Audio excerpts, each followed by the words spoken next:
আজকে মা খেজুরের খাঁটি গুড়, দেশি কলা ও টাটকা নারিকেল দিয়ে মজার একটি পিঠা বানাবে, যাকে আমাদের দিকে কলার পিঠা বলে। এটি এমন একটি পিঠা যে পিঠার গ্রানে শীত নিজে থেকে হেঁটে চলে আসে। চলুন তাহলে আপনাদের সাথে শেয়ার করি। প্রথমে মা কলা থেকে রস বের করার জন্য কলার খোসা ছাড়িয়ে হাত দিয়ে ভালোভাবে মেশ করে তাতে সামান্য চুন এড করে বেশ কিছুটা পানি দিয়ে মা রোদে রেখে দিলেন। এবার রাতে সেই কলার মিশ্রণটা সামান্য গরম করে মা হাত দিয়ে চেপে চেপে মিশ্রণ থেকে বীজগুলো আলাদা করে ফেললেন এবং পরিষ্কার একটি কাপড় নিয়ে ছেঁকে নিলেন। এরপর কলা থেকে বের হওয়া রস মা আবার জাল করার জন্য উনুনে বসালেন। নারিকেল ভেঙে নারিকেলের পানিটাও সেই রসের সাথে মিশিয়ে মা দীর্ঘক্ষণ জাল করা শুরু করলেন। কলার রসটা যখন ফুটতে শুরু করলো তখন যে সাইড দিয়ে ফেনা উঠতেছিল এটাকে আমাদের দিকে গাদ বলে। মূলত এটা পরিষ্কার করার জন্যই কলার রসটাকে দীর্ঘ সময় জাল করা হয়। এই গাদ পরিষ্কার না করলে কলার পিঠা কালচে হবে, সুন্দর রং আসবে না। এই ফাঁকে মা নারিকেল কুড়িয়ে নিলেন আর খেজুরের গুড়গুলো শিল দিয়ে ভালোভাবে ভেঙে নিলেন। কলার রস থেকে গাদ তোলা শেষ হয়ে গেলে মা দিয়ে দিলেন সামান্য লবণ, কয়টা তেজপাতা, আরো দিলেন ভেঙে রাখা খেজুরের গুড়, কুড়িয়ে রাখা নারিকেল। এবারে কলার রসে কিছুটা পানি দিয়ে মা বেশ কিছুক্ষণ কলার রসটা জাল করতে শুরু করলেন। কিছুক্ষণ জাল করার পর কলার রসটি যখন ফুটতে শুরু করলো তখন একটি পাত্রে মা কিছুটা চালের গুঁড়ি নিয়ে সেই ফুটন্ত কলার রস নিয়ে হাত দিয়ে মেখে মা শক্ত একটি মণ্ড তৈরি করলো।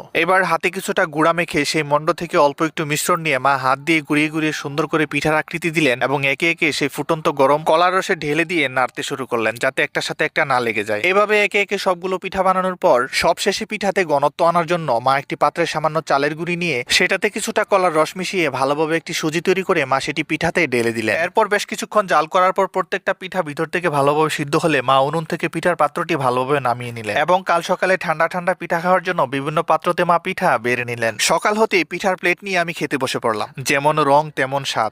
একটু মুখে দিতেই গুড়ের মিষ্টি, নারিকেলের গ্রান আর কলার অন্যরকম স্বাদ, সব মিলিয়ে যেন শীতের সকালটা সার্থক হলো এই মায়ের হাতের কলার পিঠা খেয়ে। সত্যি এই কলার পিঠার স্বাদ মনে রাখার মতো। আপনারা কখনো এই পিঠাটা খেয়েছেন কিনা অবশ্যই কমেন্ট করে জানাবেন। আর হ্যাঁ, আপনি যদি নতুন হয়ে থাকেন অবশ্যই আমার পেজটি ফলো দিয়ে রাখবেন। ধন্যবাদ।